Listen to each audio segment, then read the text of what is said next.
সর্ষে দিয়ে রান্না হবে আর ঝাঁঝ হবে না তাই কখনো হয়? খাবারটা কিন্তু দুর্দান্ত হয়েছিল, ভীষণ টেস্টি। আজকের রেসিপি হচ্ছে চিংড়ি ভাপা। কেমন আছো তোমরা সবাই? আশা করি খুব ভালো আছো। দেখতেই পাচ্ছ এখানে আমি চিংড়ি মাছের নুন হলুদ মাখিয়ে রেখেছি। আর এই যে এর ভিতরে কি আছে বলো তো, দাঁড়াও তোমাদের ভালো আছে। সর্ষে আর পোস্ত আর লঙ্কা, কাঁচা লঙ্কা পেস্ট। তো এটা আমি এই ঘটিটার ভিতরে ঢেলে নিয়েছি, দেখতেই পাচ্ছ। এর মধ্যেই দিয়ে দেবো এই চিংড়ি মাছ নুন হলুদ মাখানো, যেটা কাঁচাই যাবে। তো এটা হবে আজকে চিংড়ি ভাপা, যেটা আমি ভাপে দেবো। এই চিংড়ি ভাপার মধ্যে কি কি যাবে মশলা সেটা আমি তোমাদের সাথে শেয়ার করছি। চলো, পরে দিয়ে নিলাম 1 চামচ লবণ, যেটা পরিমাণ মতো, আর হলুদ দিলাম পরিমাণে একটু সামান্য অল্প।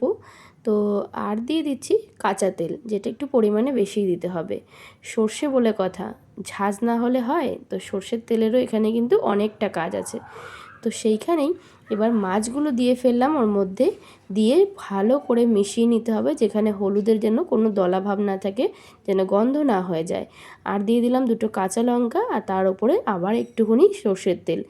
এই যেখানে দিয়েছি জল, তার মধ্যে দিয়ে দিলাম এই যে আমাদের রেডি করা চিংড়ি ভাপা, এর ভিতরে দিয়ে দিয়েছি। তো এখানেই আমি এখন ইন্ডাকশানে বসিয়ে দেবো। এই যে সুইচ দিয়ে দেবো, এক্ষুনি এটা চালু হয়ে যাবে। আর এটা আমি ঢাকা দিয়ে দেবো ওপর থেকে। তো ঢাকা দেওয়ার পরে মিনিমাম আমি 15 থেকে 20 মিনিট এটাকে ফুটাবো। ফোটানোর পরে আমি এটা খুলে ফেলবো। খুলে ফেলে আমার রেডি হয়ে যাবে চিংড়ি ভাপা, ঠিক আছে? আর আমি এখন ভাপে বসিয়ে দিচ্ছি। তো এরপরে ফাইনাল রেজাল্ট নিয়ে তোমাদের সামনে হাজির হচ্ছি। দেখতেই পাচ্ছ রেডি হয়ে গেছে আমার চিংড়ি ভাপা। কেমন লাগলো কমেন্টে জানিও। টাটা।